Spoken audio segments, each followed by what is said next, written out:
continents and in space. Tonight we are quite honored to host our very own NASA astronaut and experienced space explorer, Dr. Mae Jemison.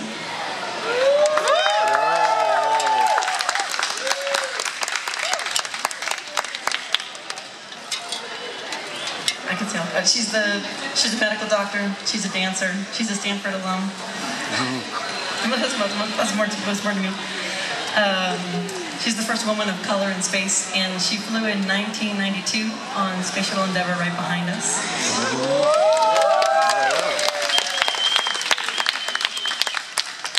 She's our other guest of honor tonight. And so I'm so pleased that you guys are here and welcoming you all here.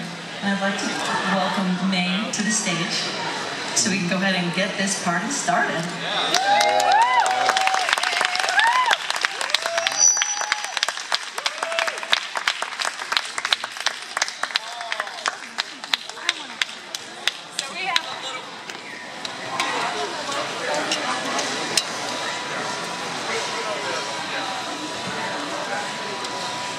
What am I doing in sound and not?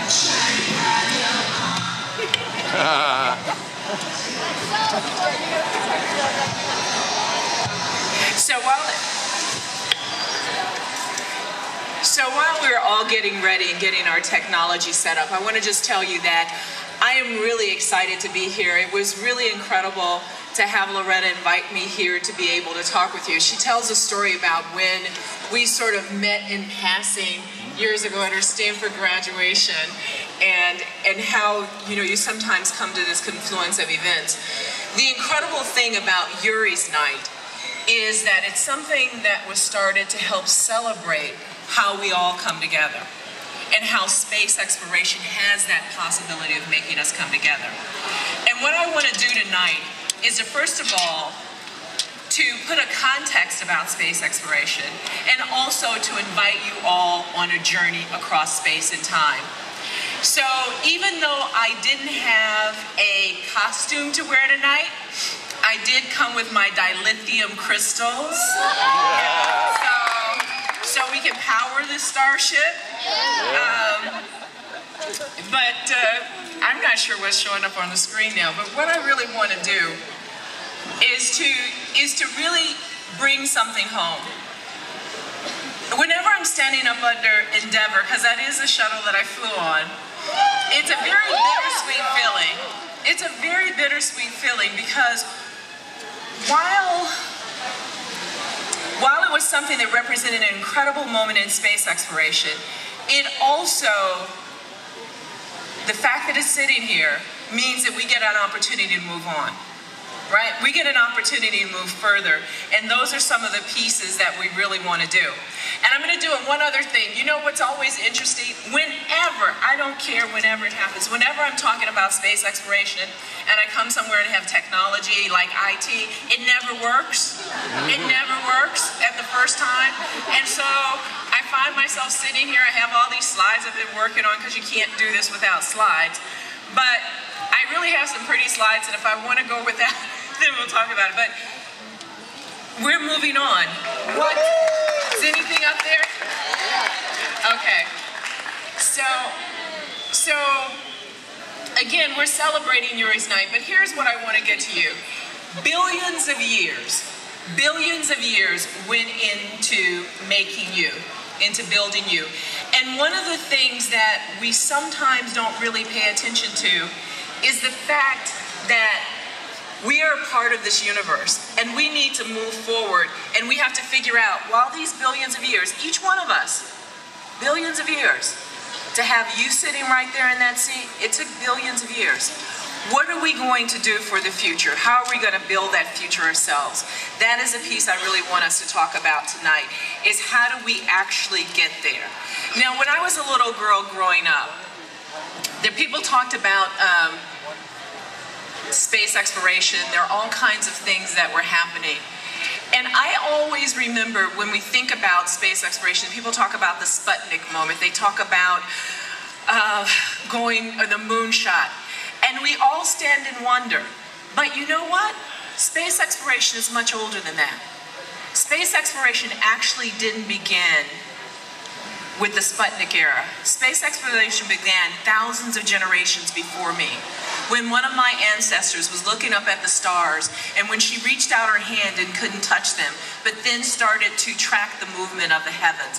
That's when space exploration started. That's the reason why it's such an integral part of who we are as humans. And in fact, an African proverb says that no one shows a child the sky, right? It is a part of us. Every group of people in this world, every society has had astronomers. Every society has followed the stars. We've made incredible calculations.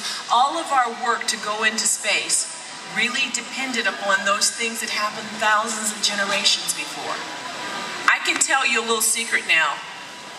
If it had been up to me to actually figure out that that little speck of light 10 years ago was right there, you all would not have planted crops. You certainly wouldn't have gotten in space, because the observational skills and capacity to do that was tremendous. And that's one of the things that we're here celebrating tonight, is really thinking about how that happens. So I have to show my one cool space picture to show that I was there, right? And I have one other one. But this is what I dreamed about being as a little girl. I always assumed that I would go into space. Someone asked me, was being an astronaut my dream job? And I said, not really. I wanted to go into space. I didn't think that I was going to have to be an astronaut to do it, because when I was growing up, I figured I would be at Mars, at least working as a scientist. But it was the issue of commitment and other things that kept us from being there. I know that I don't have to preach to most of you all here, because you're here on Yuri's Night about this, but I'm going to talk to you a little bit more about why space exploration. Poyehali, right? Poyehali, that was the term that Yuri Gagarin said when we're going to blast off April 12, 1961. And that one phrase marked where we evolved as humans. Again, space exploration didn't start then, but it marked a very different chapter where we left this planet that we're so attached to. That's when it started in terms of another way of looking at things. But Poyehali, right? Let's go. And those are one of the things that we look at. When we think about space exploration, very often we only think about what's happening in the United States. Here in the US, we only think of space exploration as in the US. As a little girl growing up, I know that Valentina Tereshkova was the first woman to go into space, right? And I always tried to figure out why people were trying to explain to me why women weren't in the US space program, and as a little girl, I always knew that that was nonsense. But we move on. But when we start thinking about space exploration, I want to put a couple of things in context. There are a bunch of numbers on these pages, and you know, there's not any particular kind of progression, but around 550, a little bit more, are the number of people who've been in space. That includes X-15 pilots and suborbital flights. 24 people over this time period have been out of low Earth orbit. 12 have walked on the moon. The furthest we've been from Earth as humans is the dark side of the moon, somewhere around 238,000 miles. And that was 100,000 miles. And that was in 1972. 1972. You would think that we might have done a little bit more, but let me tell you what kind of things we have done since 1972. The internet, right?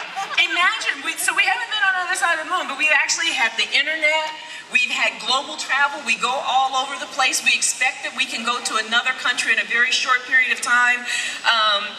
Magnetic resonance imaging, where we get to see the inside of our body, right? Very clear pictures and even the functioning of it. In vitro fertilization, which was something that you couldn't have even imagined in 1972.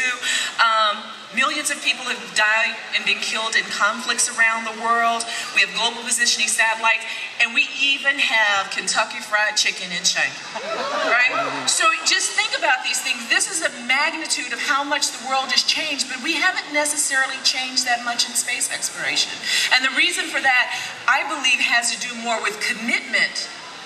I know it has to do with commitment much more so than it has to do with technology. But what I want to do today is to invite you on an inclusive, audacious journey to transform life here on Earth and beyond. That's what I'm working on right now. So I didn't want to go from that 1972 and say we're not going to do anything else. Let's think about doing other kinds of things. And on this journey, what we're looking for is to be able to make sure that we have the capabilities to send humans to another star system within the next 100 years. And,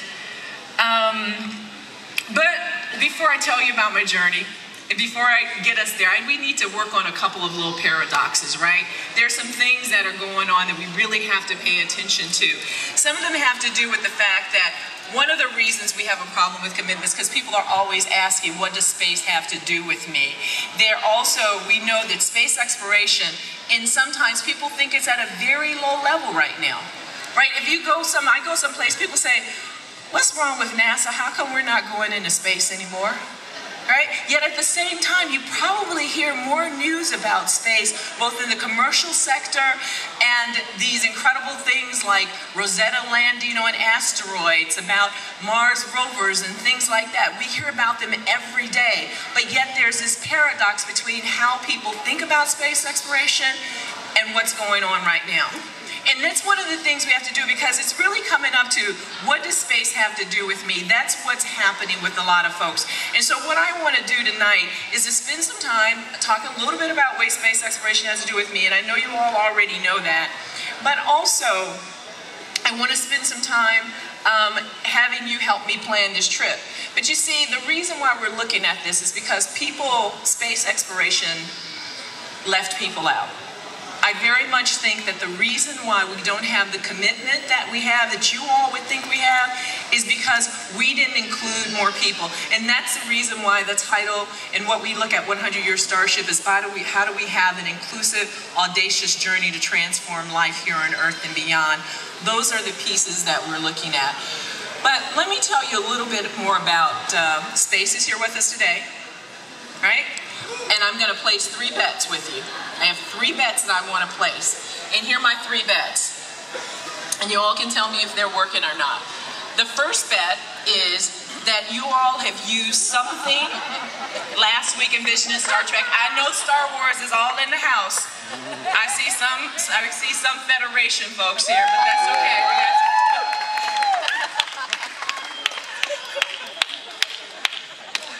But one of my bets is it's used something within the last week in Vision by Star Trek, and we will see that as we go along, and I will bet you've used something like that.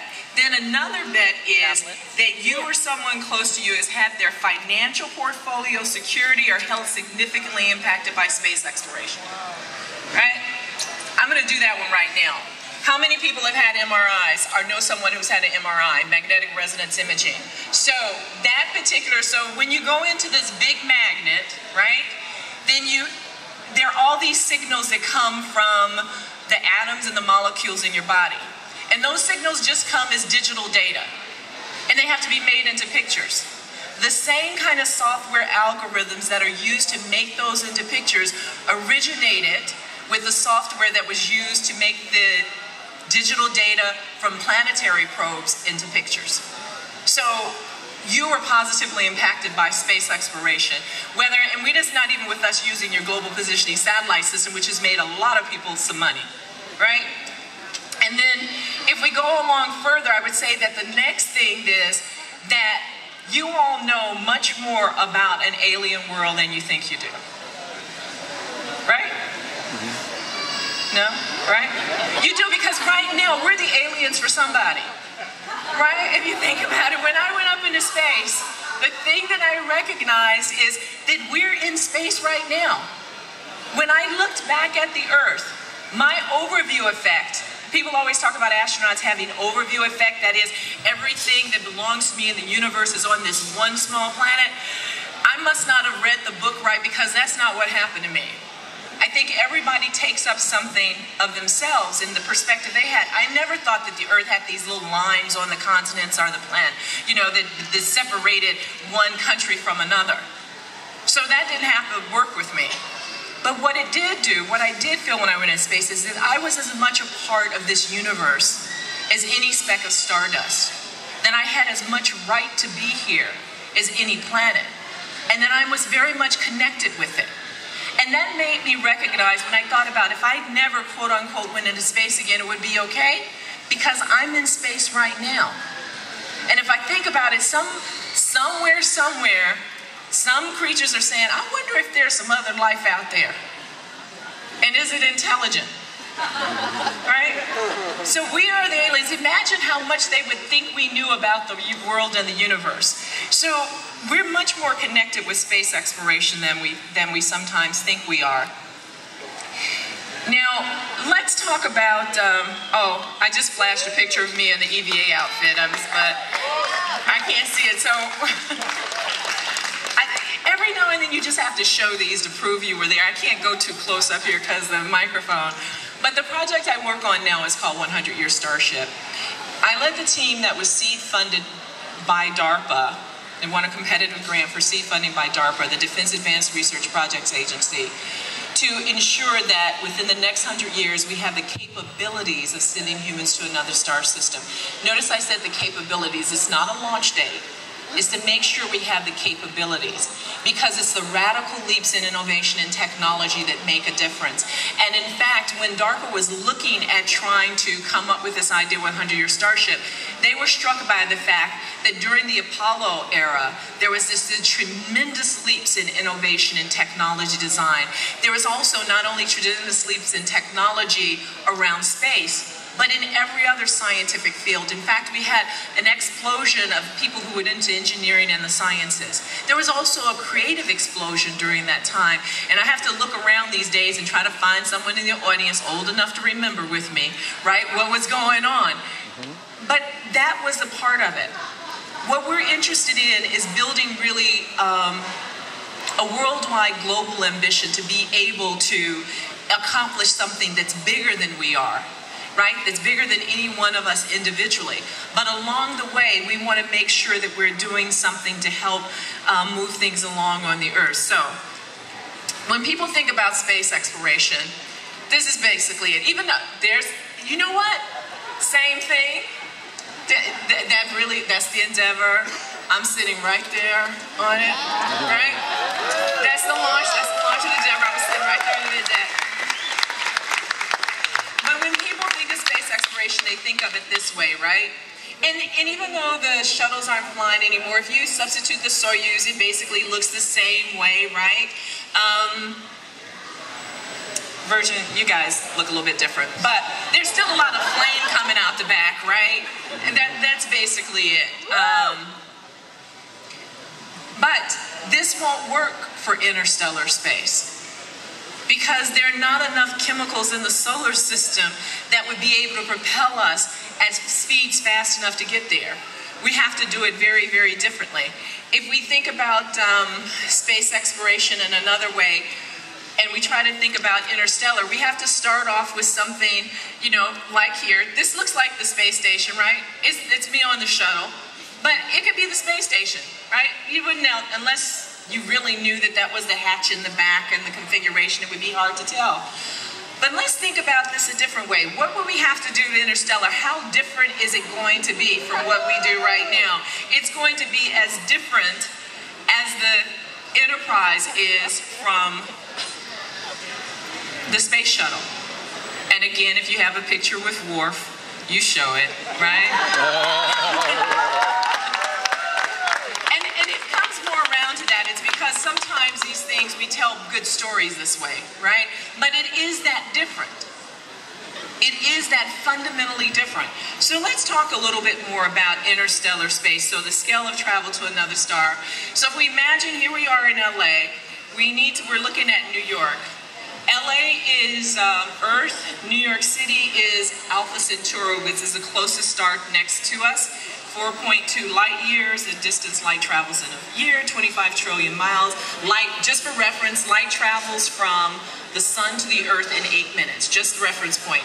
Now let's assume that we're at Voyager. Voyager has been traveling at about 35,000 miles per hour since 1977. And if it were traveling that fast, it would take 70,000 years to get to Alpha Centauri. All right? It it was only gone 1 mile on the journey between Los Angeles and New York. So you can see that we have to do something very, very differently than the way we currently do space exploration in order to make this happen. That's the reason why we're talking about these radical leaps to make these things different. And let's going through understanding the challenge in another way. Put 3 grains of sand into a vast cathedral, and that cathedral is more filled with sand than space is with stars. The distances are vast. So this is a whole nother ball game. This is a whole nother way of doing things. But that's really the beauty in it. That's the reason why it's really important. It's these radical changes, these radical leaps in technology that make a difference. It's extreme nature of the interstellar hurdles that make us reevaluate. We know that we have to do this differently and have different methodologies for making things happen.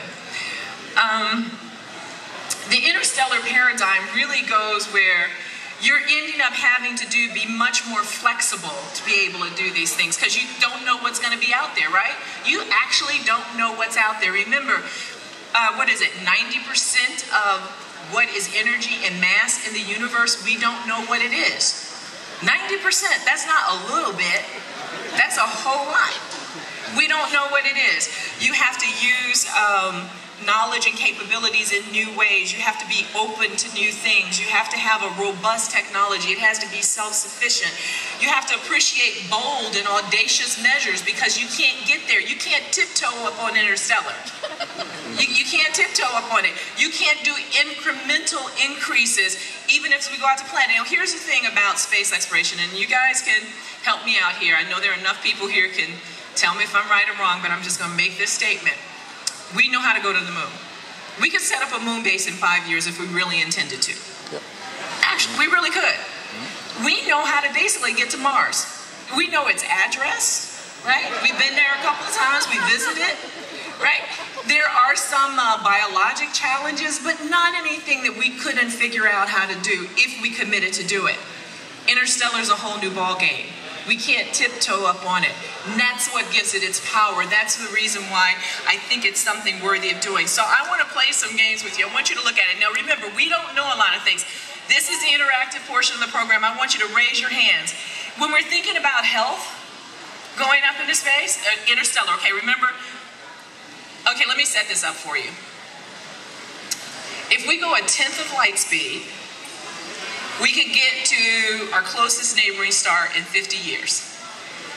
But we'd have to be booking. We'd have to be going really, really fast. And it's probably going to be difficult to stop for groceries, right? You're not, we might be able to figure out how to scoop up some hydrogen to do some refueling and stuff like that. But it's going to be really hard, right? So you pretty much have to have everything that you're going to take with you, and you're going to have to use it. So let's ask ourselves some questions about how we do this technology. Okay, do you want to have your health supplemented by 3D printed replacement parts? Or do you want to have in situ regeneration? Somebody said, okay, all those who want 3D parts, want to be printing 3D parts? All those who want in situ regeneration? So wait, I'm going to do what? 3D parts? In situ regeneration. So I want you to think about why you said that, because I'm going to ask you some stuff. Let's think about some more things about health.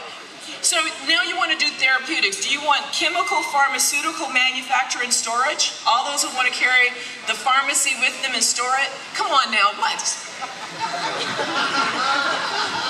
Okay, all of those who want plant or simple organism-based therapies. Okay, how many want us to look at physiologic optimization? All right, I'm just asking. Okay, here's the waste question. Are we going to dump all our waste into space or store it safely, or we're going to not generate waste to begin with? Reuse or don't generate. How many want to dump it or store it? I got one brave soul back there dumping and storing. Okay, all of those who want to reuse it or regenerate it, or don't generate in the first place. Okay, we're going to keep going. Here we go, clothing, which fabrics, right? Right, so what kind of clothing do we, what what do you want to make your clothing out of? How many people want to make their clothing out of cotton? Okay, what about silk? Polyester. Some people not, are some of you all going butt naked? What? We want to blend. What are you making your clothing out of? Some of the people who didn't raise their hand, what do you want to make your clothing out of? A blend. Hemp. Nylon? Hemp? He wants to reuse his clothing. So which fabrics? Cotton. So we know that cotton actually is very resource intensive to grow. It's extremely resource intensive to grow. It's also very toxic to manufacture and to clean and to maintain. So silk might be interesting because you can eat the silkworms, right? Cotton doesn't recycle, but you know what helps? Polyester recycles. Polyester recycles. So I guess if people with some polyester, it becomes something that we look at. So if we start to think about how we use polyester, it might be different. It may change the way we look at things. Okay, clothing.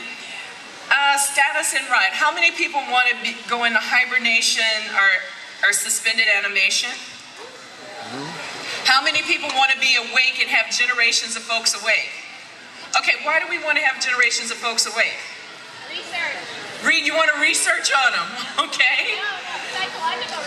Why do you want to? Get ready for when we get there. Get ready for when you get there. Why do you want to why do you want to hibernate? Reduced resources. Resources? Yeah. Sanity. What? Sanity. Sanity? So you can be alive. So I'm sort of like with that hibernation stuff because I want to see. In fact, I'm trying to figure out how to do that hibernation early so I can get on there now, but that's okay. Food. Are we going to be vegetarians? Eat meat? How many people think we should be vegetarians?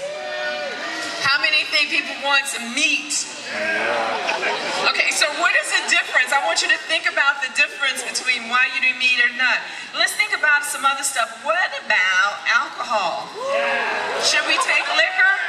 Do we take liquor with us? What about coffee? I have to have some coffee. Do we take coffee with us? Okay, what about chocolate? So where are all these things? I mean, are we gonna how do we get coffee? We're gonna have to grow the coffee? Bioengineered. You're gonna bio it? Have you ever had that nasty coffee?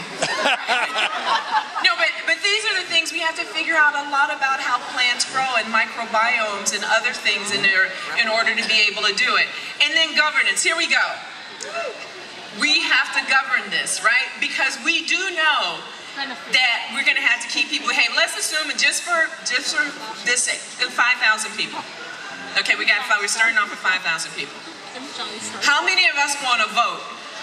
Democratic. Do you think governance should be about voting what we do? No. Okay, a council of elders are cognoscenti. Who should be in charge? Okay, a beneficent dictator like Picard, Janeway, or Cisco. Now, some of you all are anarchists because you didn't raise your hand at all. I'm going to do it again. How many people think we should vote on this and be purely democratic? Okay, how many people think we need to have a council of elders? Okay, why don't you all want it to be democratic? There's a whole little cabal over here that doesn't want it to be democratic. Why is that? Because mistakes are fatal. Most people are idiots. See, we have problems already. What about the beneficent dictator? Yeah. You're good with that one? Why? Over there on the side, why do we have a beneficent dictator? All hail the emperor. Sure, but these are... Okay, here's our technology. Do you all know what steampunk is? Yeah. Some people know what steampunk is. Steampunk is this assumption that you do things that are mechanical, right? That you're not using digital, silicon-based computers. So how many of you would like the technology to be primarily silicon-based? Like silicone, huh? All of those who prefer to have something around steampunk are mechanically based. So why do you want mechanically based? I'm gonna come, give me some steampunk over here. Who had steampunk? Why? Rad hardening. What? Rad hardening. Radiation hardening. Battlestar Galactica. Battlestar Galactica. So some of the questions that come up here with how do you manufacture digital things and silicone-based things on the way? Can you repair them? Do you take enough pieces? Steampunk, is it too heavy? Can you make the kinds of adjustments and things you want? And then here's work. So let's assume that either they woke you up from hibernation or you've been awake all the time. Who decides what kind of work do you do? Is it the individual's choice? All of those who want to individually choose what work they do? How many think that people should just be assigned? Okay, based on predictive aptitude test. Yeah, okay, that one I go for. Some people are not working either. I see.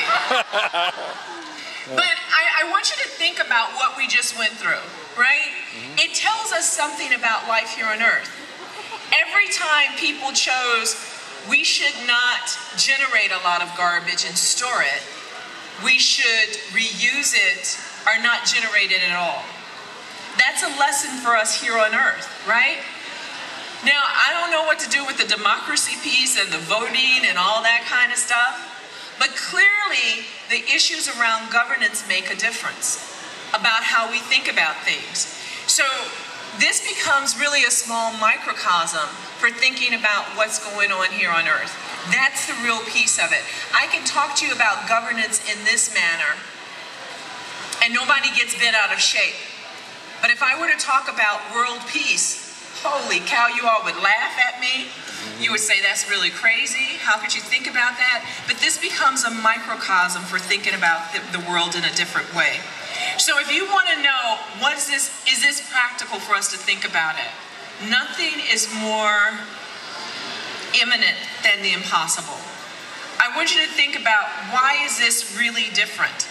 When 100-Year Starship came out, the first thing I wanted to do was try to say, how do we make this less woo-woo, right? Because it sounds awfully crazy when you talk about going to another star system. How do we change that? It's by recognizing, for example, that in 1901, when H.G. Wells wrote First Man in the Moon, we didn't know anything about rocketry, really. We had some physics equations. We were doing a little bit of rockets. We knew very, very little about the human body and anatomy and how to keep people healthy, right? We didn't know a lot of things. Our navigation was not particularly sophisticated. We hadn't invented radar yet, anything like that. Yet it was less than 70 years later when we first had a human step on the moon. But it was because of a commitment. Today, our technological arch is much steeper. We talked about all the things that have happened since we first walked on the moon. So there is a possibility, but it happens with commitment. Will and Ariel Durant said, the future never just happened, it was created. And so these are some of the things I want to do. I wanted to remember I told you that I would show you about some of the things that happened in Star Trek, right? The things you've been using, right? Oops, it went away real quick. You want me to go back? Yeah. Okay, let me see if I can go back. Where is it? Okay. So I can't see some of the stuff. Is it coming up? Okay. So in 1966, from the flip phone, right? And it went away again, right? From the flip phone and to the tablets, right? Those are things that are commonplace these days. Anybody who watched Star Trek, the original series, that flip phone was just wow, right? That communicator, holy cow, you couldn't even imagine anything like that. Less longer, the tablet and the computer talking to you, hello Siri. We can go from the teleconferencing that we do every day now. It keeps going. I don't know what's happening. all the way to the heads-up displays that we're looking at. But when I talk about this, again, I think the reason why we look at this is because space isn't just for rocket scientists and billionaires. One of the things we have to do is be much more inclusive about this whole thing. We have to get more than the usual suspects involved. So let me tell you a little bit about who we work with 100-Year Starship, what we've been trying to do.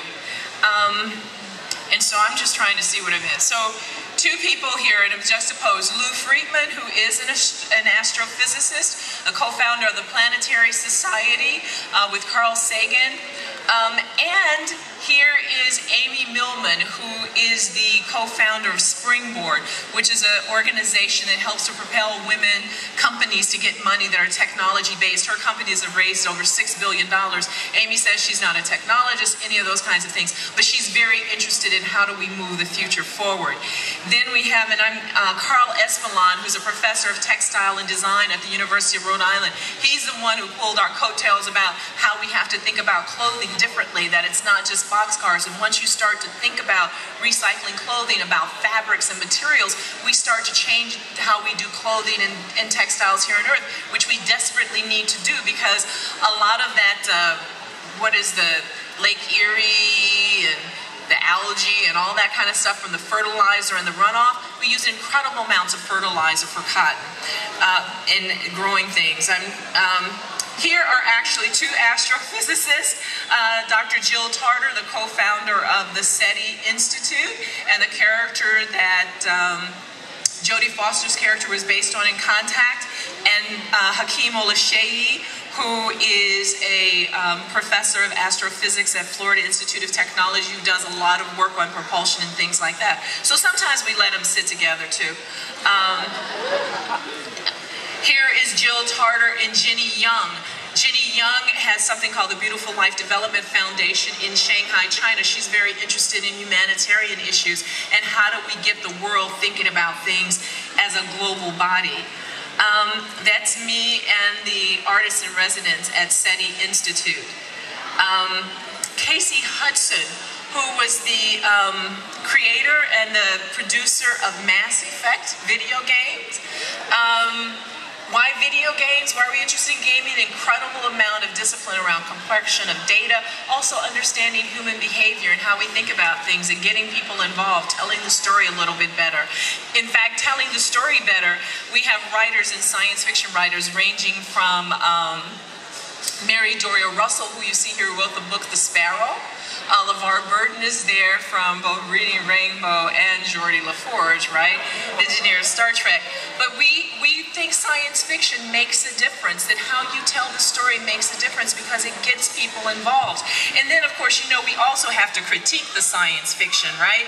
So here's one of our resident critics is Dr. Ronke Olabisi, who is a professor of biomedical engineering at Rutgers University. So we try to pull things in differently and have people talk about it. By the way, she's pretty hard on stuff. She calls stuff movie Cheetos, right? Like, it's not hard science fiction, but you like it anyway. And what really pisses her off is when science fiction is actually just drama, and they could have actually done the science correctly, but they chose not to in order to push the story forward. Here's someone I want to show you because I think this speaks to why do we do this. Sometimes it is directly for the connection to us in life here on Earth and how we improve it, but then you also can say, what is that part about us that explores to be bigger as humans? This is Mbonani Mfuhe. He is the Deputy Director of Science and Department of Science and Technology in South Africa. You may not know it, but South Africa and a couple of other Southern African countries are going to be the home of the SKA, the Square Kilometer Array, which is the world's largest radio telescope. Mbonani, who works with us, says that people always ask him, why would South Africa and African countries go into building a radio telescope, the world's largest radio telescope? Why would they bid on that? Why would they use their resources when they have people who are poor, who they need to address poverty? He says, because we have to think bigger and further than that. That it's all about dreams. By the way, South Africa has had this explosion of people who want to go into data management because the data is an incredible rate. They have this explosion of people who want to be radio astronomers. He says, everyone has dreams. And it's not always about food or the next necessity. We dream bigger. We look at the stars. We look at the world. We wonder about how much we can be. He said, even a person who sleeps in a mud hut on a floor without a blanket dreams. And dreams are a hope and a faith, and that's how we move the world forward. So it's really about moving the world forward and being bigger than that. When I look at 100-Year Starship, it really is about this whole idea about how do we become who we are. Here's our Earth. We're in space, right? We're in space right now. It really is its own contained starship. Right? We're not going to solve the problems that we have on Earth by going somewhere else, because I can tell you, not all of us are going to make it on the ship, right? Even if we build it, you know, some of us, and it's not probably going to be by drawing straws. There are going to be some different things going on. So when we look at all of this, and we talk about an inclusive, audacious journey to transform life here on Earth and beyond, our whole idea is that we're doing this because all of the capabilities that are required for an interstellar journey are the very same capabilities that we need to survive as humans and a species on this planet. If we don't get this right, we won't be here. That was my other revelation that I had when I was in space. Remember how people are always saying that we have to save the Earth? We don't. The Earth is going to be here. It really is. But it may not support our life form. Sometimes we don't think about things the right way. We get carried away thinking about me, me, me. We may not be here. We have to figure this out in a different way. The reason why we're doing 100-Year Starship, the reason why I want to invite you all to be a part of the journey, things that we do ranging from workshops. We have a public symposium coming up in Northern California the last week in October. The workshop, the symposium includes things from deep technical tracks that range from energy and governance and human behavior and life sciences, all the way to accelerating creativity and different things. We're pleased to have Loretta as our opening plenary keynote speaker in 2013, who did a fabulous job with this. But we are doing this. We have lots of things we're working on. Memberships. Just opened a hub in Brussels, working with the European Union. But we're doing this because we believe that there is a better future for us. What we really want to do is to inspire an inclusive collective ambition for humanity. We need some other place to put our adrenaline, right? Humans need adrenaline, we need stress, we need challenges, and we need to find some way that we end up being earthlings, right? Where we end up belonging to this earth. What we're really doing really is, it really is a mission to achieve human interstellar flight within 100 years, to make those capabilities impossible. That's how we're targeting it. But when you think about it, it's actually a journey designed to enhance life here on Earth. Eugene Cernan said, "We went to explore the moon, but in fact, we discovered the Earth." The question I would ask when we sit here is, what will we discover from another star? And that's the journey I want to invite you on, one that makes us think further into the future, who we can become, what we will become, what we owe to the billions of years that went into creating us. I invite you to join us at 100-Year Starship. Thank you so much for including me in Yuri's Night, which is an incredible celebration of who we are as humans. Thank you so much.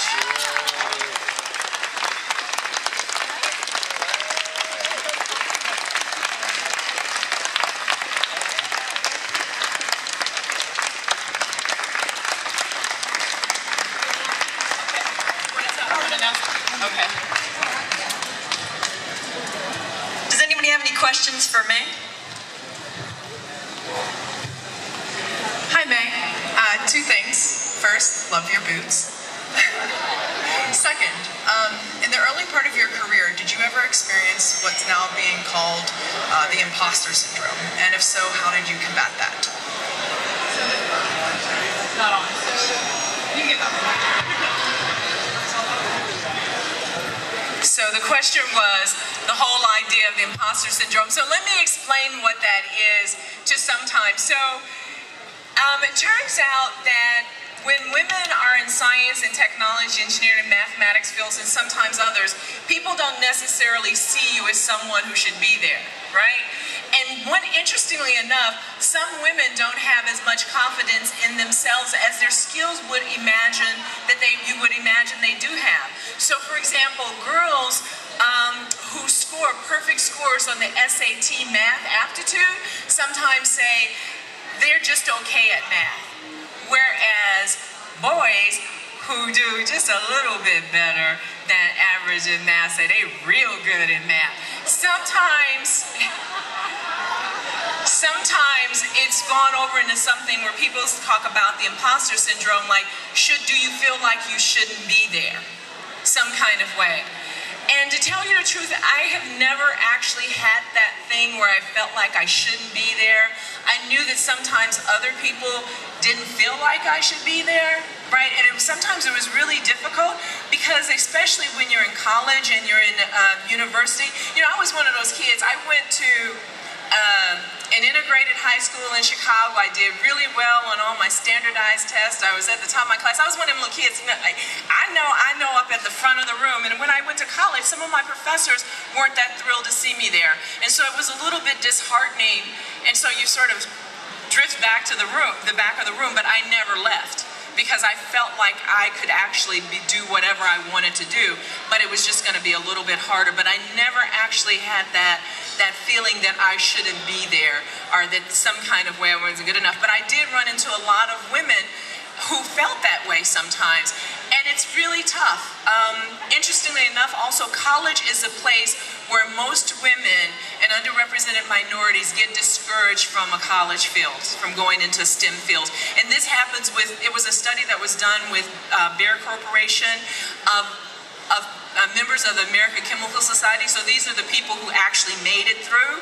And 60% of them said that a college professor discouraged them from going into a STEM field. So you know how many people were missing from that.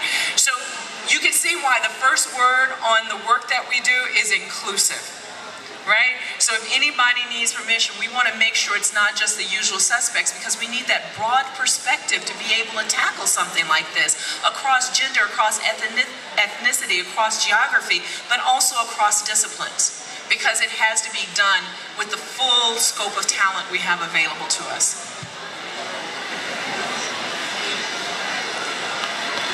Doesn't she look fabulous? So you said if we were able to get a vehicle to move at 1/10 the speed of light, we would reach Alpha Centauri in 50 years. Have we been able to make anything move that fast in outer space, or does anything move that fast in outer space? We haven't been able to speed anything up. The only thing we've been able to speed up that fast are like electrons and protons and things like that, and cyclotrons. So the idea, actually, one of the things that would be an incredible demonstration project is to get something, even if it's just the size of a coin, to go that fast. There's some ideas that the engineering around doing pulsed, or sort of continual pulse laser might be able to get something going that fast. So if we were able to do that and think about it and actually happen, then we know it's within an engineering challenge that we can solve. So we haven't been able to do that yet, but yes, it would be incredible to do. Okay, one more question. Do you have any ideas on what it would take for the global consciousness of humanity as a whole to begin forward thinking in a way that you and presumably many of us are dreaming of? So my belief is that we just have to invite more people in. Earlier tonight, someone asked me what was the most surprising thing that I found out since I've been working on 100-Year Starship. And I said, and it's true, that so many people who haven't been involved in space exploration, who have deep subject matter expertise, whether it's in branding and marketing, whether it's in finance or other things, are really interested and would like to be a part. But many times we don't have a role for them to play. So what our task is how do we get a role for people to play? And then the other part of it is, how do we tell the story better? And by telling the story better, it means communicating the idea. Some of the things we're doing around 100 Year Starship is having something called the Canopus Awards, which if you go on the website, 100yss.org, you'll find information coming up in 2 weeks, which is really about how do we tell stories about inclusive interstellar journeys that look at real science and possibilities. Also, whether it's fiction or nonfiction, but some kind of way communicating that it's a part of all of us. And by the way, yeah, you pull out your cell phone, that first part, right? That's the other Star Trek stuff. You have it in your pocket, you have space receivers in your pocket. Let's tell the story better. Let's invite more people in. But it's hard to invite people in if you don't include them in telling the story in the audience. And I think that's the biggest thing we have to do to set us on a course where we get our adrenaline rush from moving forward, not by conflict with others. Fantastic. Thank you. Thank you so much, Meg. You did not disappoint. You are amazing.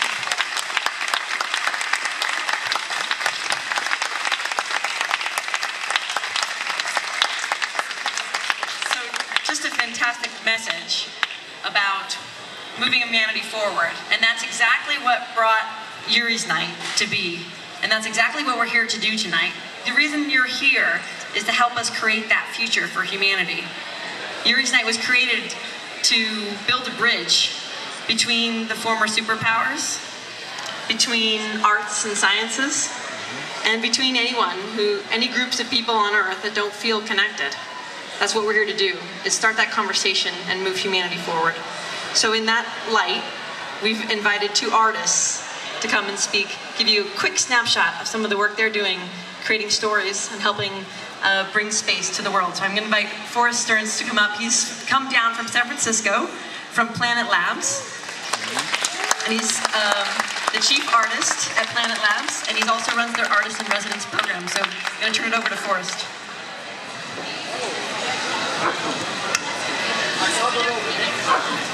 Good evening. There's a space shuttle right there. Let's just take a second and look at the space shuttle that's right there. Because there's a space shuttle right there. Amazing. Kind of blowing my mind right now.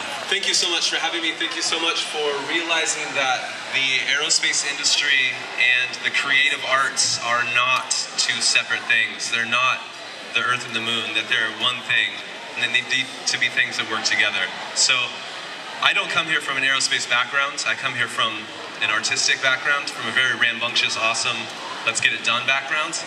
And I found my way into aerospace because of that attitude. So I work for a company that makes little satellites, and I have a bunch of paper satellites, and here's one of them that I'm gonna give all you guys, if you'd like them. Karen's got a bunch, gonna have a bunch in the back. So, and tell you a story about how we put art in space. I can't see my monitors either. So, like you guys, I started loving space because there was these beautiful movies about space, and I was a little Jedi, as you can see. I had a party and Darth Vader showed up, you know, and I had a carrot cake made of R2-D2, and my mom took care of my costume, and it was pretty awesome.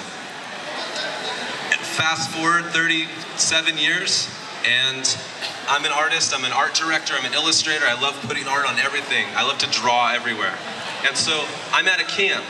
I'm at a camp with a bunch of venture capitalists, and one gentleman has a plastic satellite. He tells a beautiful story about what his satellites are gonna do and how they're gonna help humanity at Planet Labs. And he's only got 1 satellite, 2 satellites in space. And the whole time he tells this beautiful story, I'm looking at his satellite and going, I want to draw on that satellite. Like, what's up with that? Why is it white? It needs art on it. So I kind of pinned him down after class and I said, Robbie Shingler, do you know the bombers that are painted on the front of the World War II, or the girls that are painted on the front of the World War II bombers? And he goes, yeah, what are you talking about? Yeah, I know what you're talking about. Okay. I go, Robbie, let's paint on your satellites, right? And you know, if you're an artist, you ask a lot of people to do a lot of artwork, and usually people go, yeah, that's great. No thanks. But he said, yeah, I love this idea. Let's put art on the satellites. And then I knew I had them, and then I knew I had stepped in it really big and it really jumped off. So they sent me to training, right? They sent me to space camp. This is training. And I was in there. I was in the little R2 version of that. And so, next. So I start these paintings at Planet Labs. I was the first artist in residence. So to start the artist in residence program, I'll go back to that conversation I was having with Robbie in the woods. And I said, you know, these pinup girls that are on there, and he knew exactly what I was talking about, because it was the only utilitarian thing that I knew someone from aerospace would know about art, right? So he goes, yeah, let's do an artist in residence, and then the butt came out. Said, I've been wanting to do a fellowship program. Can you help me with that? I said, sure, I've never done that. But of course, jumped right in, said, yeah, let's do this. So next month, I'm at his lab painting these giant paintings. And what do you put on a satellite, right? What do you put in space? And so I decided to put migratory animals on satellites, looking back at Earth. So as we migrate as a species, there'd be these beautiful animals reminding us to be responsible and respectful, like your beautiful talk just said. Like, really think about who we are here as we go outwards. So these are 4 by 6 foot paintings. They're very large, and they were very fast to make. And so to get to the nuts and bolts of it, here's a painting but shrunk down, and you can see really closely on the bottom is a panel of a satellite. So what I did was I took these big paintings and shook them in five horizontal bands, laser etched these images of migratory animals onto the sides of the spacecraft. So five panels makes a whole painting. So 5 satellites stacked makes a painting. And there it is together, you know, migratory animals, all of us working together, going out to space or working together here. I didn't just put animals on spacecrafts. I worked with a lot of engineers, like one of my family up here, Planet Labs Mike over here, you know, working together. And I'd say, what do you want me to make art about? And they say, well, you know, all the fun stuff like radio waves. Yeah, radio waves. And so they educated me on how cool radio waves were. And I didn't really know because I couldn't see them and I just couldn't visualize it. So we put art on the radio waves. They let me put art on the antenna itself. And so this is a project that I did with Ben Davis, where we put pi on our satellites and we're talking back to Earth. So ultimately we put pi in the sky. You guys appreciate that? Mm-hmm. Here's our satellites with the art on them from the paintings in the laboratory, lined up, and we're doing testing on them and popping the panels out so before they go to the International Space Station. And pretty incredible to where a traditional artist experience that was art on walls, you know, maybe where I would put my art on walls and hope for some artsy-fartsy appreciators to come to a gallery and see it. Like, oh, cool. Now we have art in space. That's the biggest gallery that's ever happened, the fastest spinning gallery for people that really appreciate it. Because scientists appreciate art. I love it. So here's what it looks like when it's being tested and about ready to deploy out of the International Space Station. So this is the art show opening. Every time I see that picture, my jaw drops. So phenomenal. So here's the detail of the painting. You know, if you get into these paintings, there's all these amazing animals. This is a kestrel. I just showed this because as I was painting this painting, one of my dear friends was pregnant. And the week I painted this, they had their baby and they named their baby Kestrel. So I painted this kestrel, it's a migratory species. I painted this onto the spacecraft so it would be celebrating our dear friend's baby in space, the first month of their life. Like, that blew my mind too. And we didn't just put big animals, we put little animals, these little tiny leafcutter ants that are just as tenacious as every other life on Earth. Amazing.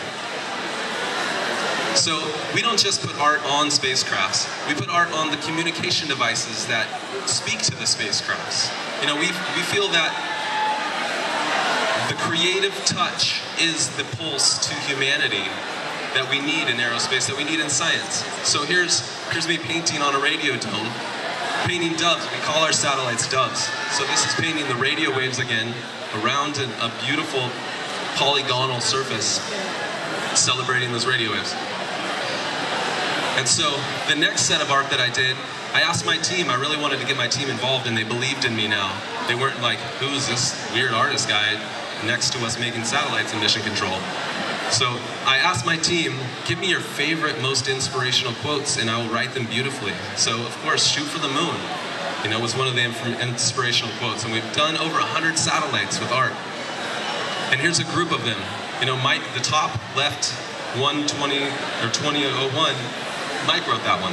You know, so I asked my team, you know, give me some inspiration, and they came through. And this whole series of satellites exploded in a rocket in Wallops, Virginia last October, which kind of blows your mind as well when your art show explodes over the ocean. But, you know, in closing, this is a fast talk. I really want to urge you guys to take creativity to what you're doing and where you're going. So this is a picture of a lunar settlement like we were just talking about and where we're going. You guys are the artists. We're the artists. Let's take art to the moon. Let's take art to interstellar. Like, let's take our hearts there too. Let's not just make silicone parts, let's be the parts. Thank you, Forrest, for coming down to San Francisco and sharing your heart. All right. And now we have Miguel Angel Aragon Calvo, the visiting assistant scientist from University of Riverside. Come on up. He's created a, I'm gonna let him tell you because I'm gonna get it wrong, but I saw this video when I was at LACMA in the fall, and of these galaxies, and it was just, it blew my mind just to get how small we are and how big our universe is. And just thank you for having us get our place in the universe and the visceral level. So thanks for being here. Thank you, Diana. Thank you for inviting me. Hi, everybody. Can I come here?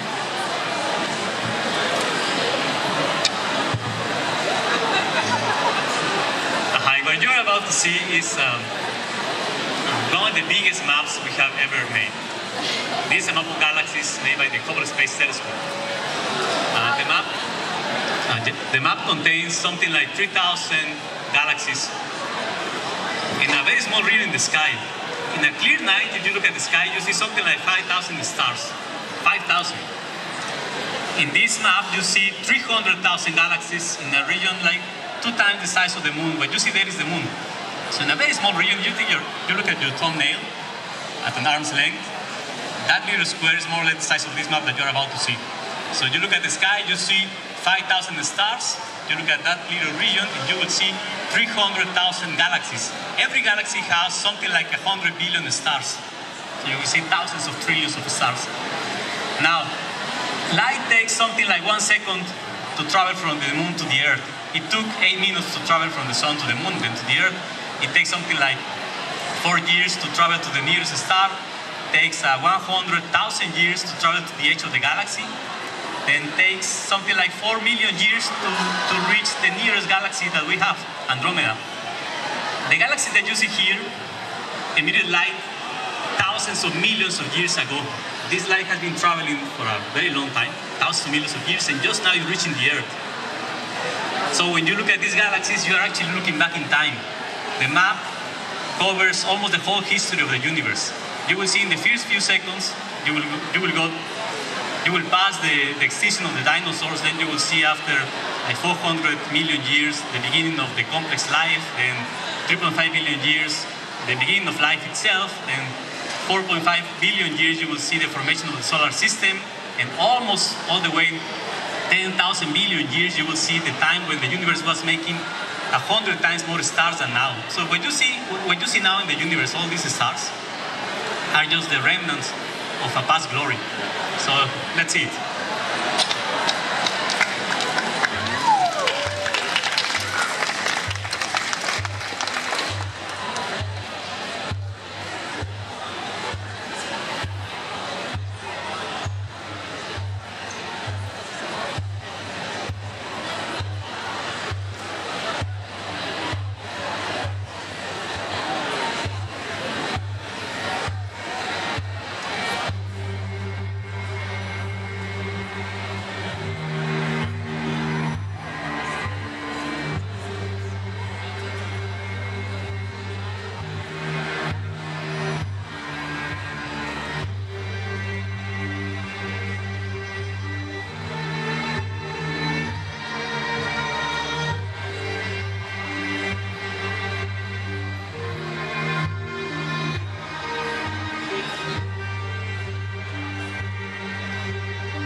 this is real data.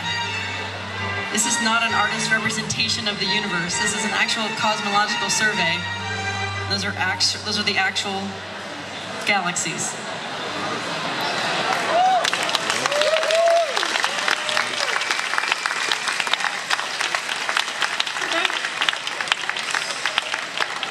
So welcome to Yurisnight2015. This is the 15th annual Yurisnight. We've been doing this since 2001. And we're really happy to have all of you here. We have an extraordinary evening planned for you guys. You have your mission to Alderaan, should you choose to accept it, where you can get your name tag and then go up and talk to any of our presenters, go up and talk to any of our ambassadors, go and attach your biggest, boldest, most audacious dream to our dream rocket, or go up and talk to any rocket scientist in the room and get a star from them, and come back with your completed badge, and we'll give you a Yurisnight sticker or button to take home with you tonight. And our mission here is really to get you guys excited and lit up. We're trying to build a community here, empower you guys to take on creating this spacefaring civilization. It's up to us. We are the vanguards. We are the ones who are going to make this happen. And we're going to have to meet each other to do it. So I thought we're just trying to stir the pot. We're trying to get you guys to know each other. We're trying to create the community that's going to transform life on Earth. So please join us.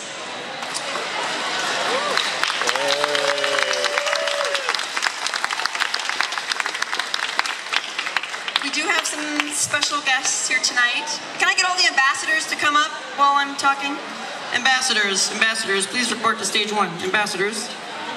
We have Sci-Fest LA here tonight, and they've brought some of their actors with us. So in addition to May's IMDb credits on Star Trek, we also have Tim Russ here from Star Trek Voyager.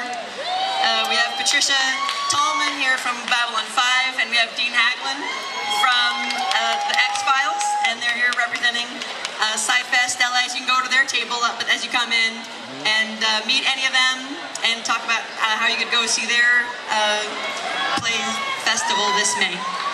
I also want to introduce our ambassadors this year. We created this as another way to get you guys to meet each other every year. So we put them in blue sashes to make them easy to find. And this year I decided to bring them up so I could introduce them all as well. We have Marcia and Ron. They're Virgin Galactic future astronauts and solar system ambassadors as well. So you can talk to them about suborbital spaceflight. Oh, we have Tina Marie. She's here from Mars Art Car, and they bring space science to the playa every year at Burning Man. So you can go check them out. They have their beautiful Voyager. They bring art and science together. And they have their Voyager record that's lit up there. They can go over there and tell them about and learn about that. We have Margaret Viola here from the Spaceship Company in Virgin Galactic. She is she studied physics and is a private pilot and is passionate about space and a dear friend of mine. And so if you have any questions about our Spaceship 2 build that we can answer, we'll answer them. Laura Danley's here. So, and at the end, we have Dr. Laura Danley. She's here representing the Griffith Observatory, where she's the curator for space. And she let us host the 50th anniversary of human spaceflight Yurisnight at Griffith Observatory, which was phenomenal. So we are very grateful. Thank you for being here, Laura. So if you want to talk Griffith Observatory, you can talk to Laura. Margarita Marinova and I go way back. We used to work together at NASA. She's got a fan club. Excellent. Woo. We used to work on terraforming Mars for Dr. Chris McKay. I have my money on her to be the first woman on Mars. She currently works at SpaceX. So if you have any Mars questions, she's your girl. We also have Jeremy Voigt. He's here from X-Corps up in Mojave, where he's an engineer working on their test program. So go, Jeremy. Thanks for coming down. So it's a bit of a hike. And then if you have any other astronomical questions, all those black holes, supernova, things that I can't quite cover, we've brought Tim Thompson and Giovanni. Wow. Tim's from Mount Wilson Observatory. Giovanni is from the LA Astronomical Society and Planetary Society. So these are your 2015 Yurisnight ambassadors. You also have your bracelets on. Hopefully a lot of you have red bracelets on. The idea is for you guys to meet each other. Go up, talk to people. Say, who are you? What's your name? What's your mission? What are we going to do together? Let's have some fun. Let's dance. Let's talk. Let's connect. Let's get this party started. And ISS, thank you. Liam Kennedy's here from ISS Above. They have a table as well. You can come check out their wearable ISS detectors. And we have a number of exhibitors. We have the JPL guys over there with their rover. We've got merchandise for sale in the back. We got tickets for drinks and food out for sale in the lobby. We've got the Planetary Society over here. We've got the Snap Yourself to take a photo with the space shuttle behind you. We have a projection thing. We'll get to that. Yes. All right. So, if we have a R2-D2 unit in the house, if R2-D2 could report to the stage for the next piece, that would be fantastic. So thank you, ambassadors. I hope you have a lovely